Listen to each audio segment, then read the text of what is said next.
Depuis le début du confinement, voici un bref aperçu de ma nouvelle réalité. Mon enfant qui ne veut pas manger la nourriture qu'on lui prépare et que les soupers finissent en pleurant.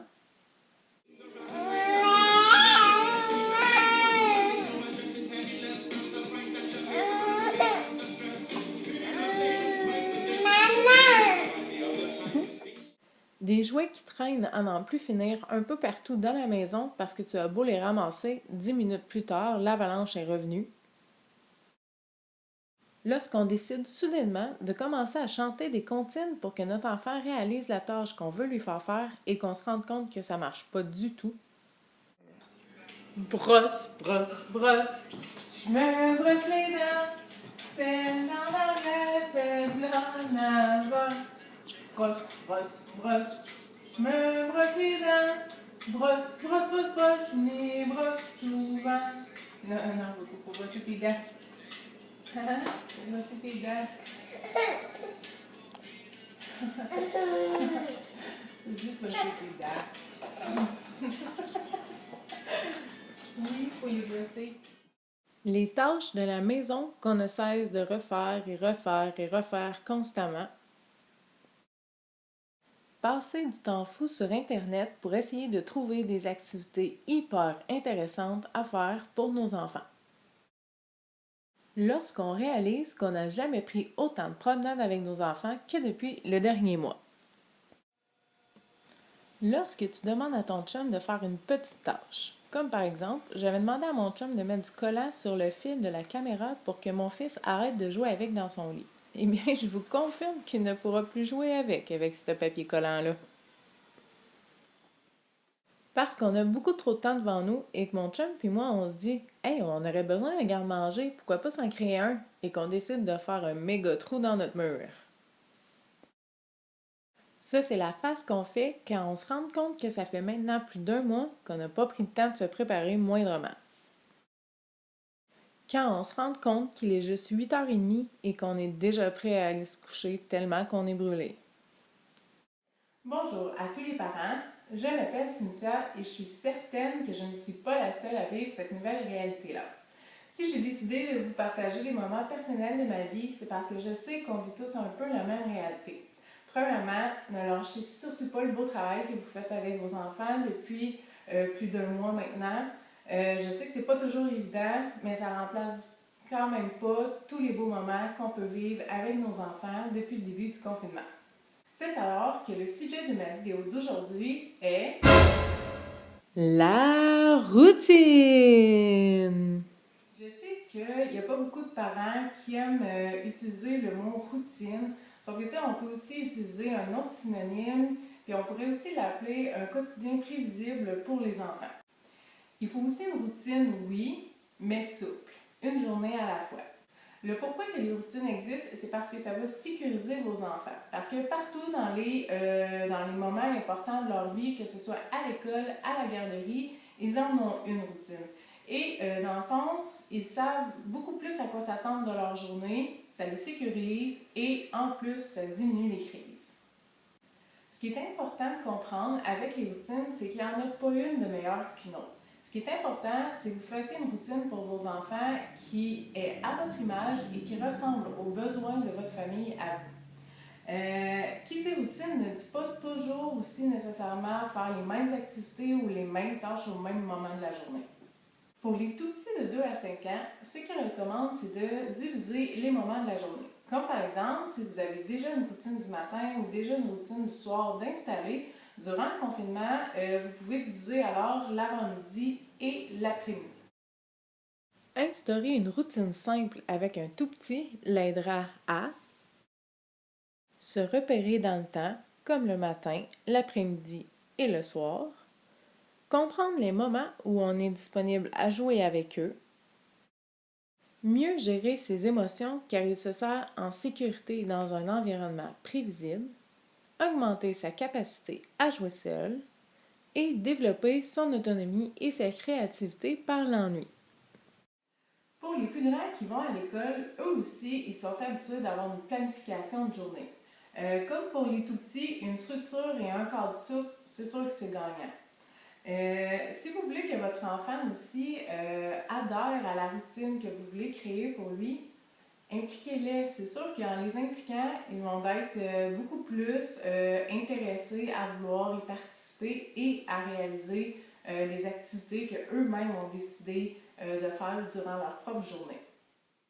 Mettre en place un cadre souple avec votre enfant l'aidera à faire des choix en lui laissant un certain pouvoir sur le déroulement de sa journée, se mettre à la tâche plus rapidement en se référant à un horaire visuel et avoir moins le réflexe d'argumenter, de négocier du temps de jeu d'écran puisque les activités sont planifiées pour la journée.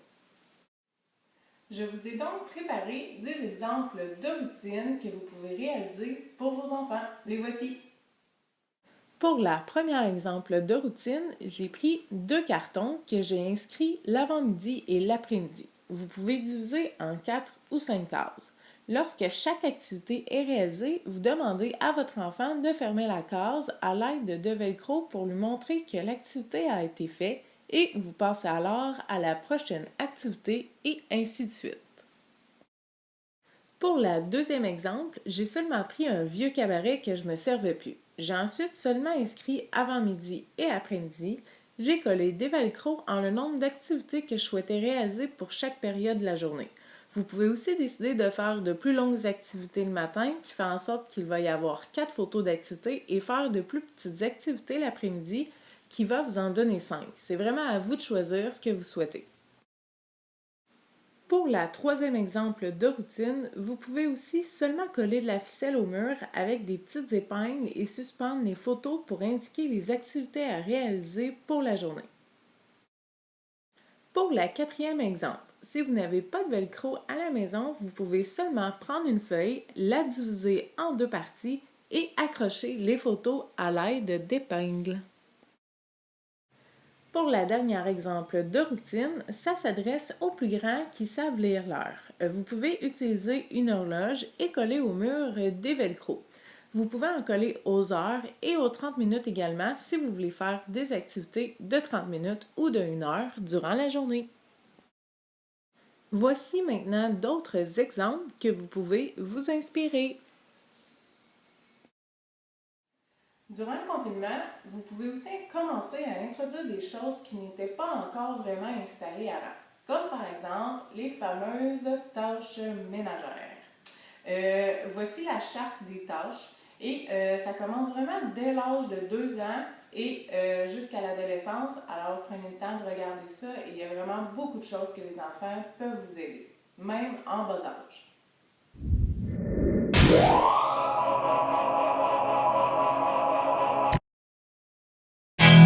Les conseils à Cynthia.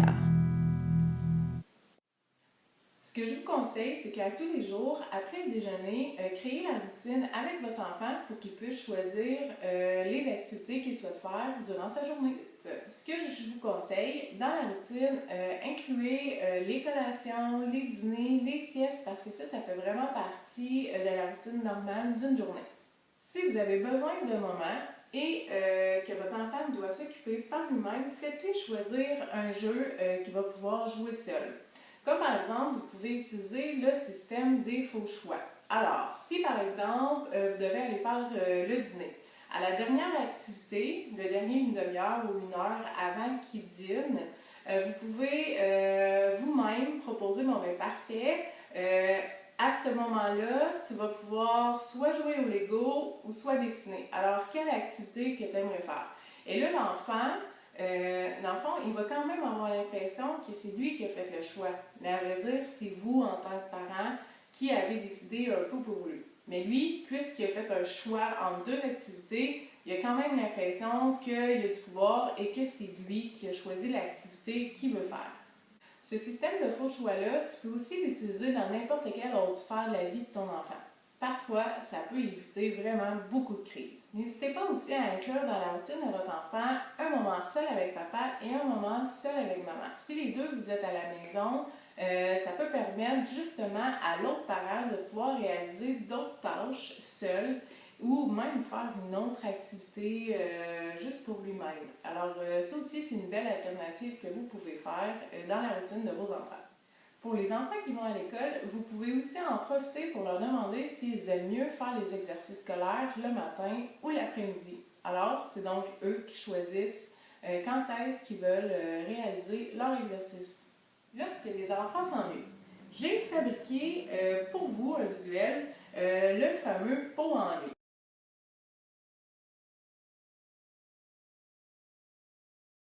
Alors, lorsque les enfants viennent vous voir et qu'ils ne savent plus trop quoi faire, c'est que dans le fond, pour les plus petits, j'ai fait un bac ennui où est-ce que vous pouvez photographier soit les jouets de vos enfants, que vous pouvez découper et mettre dans le bac.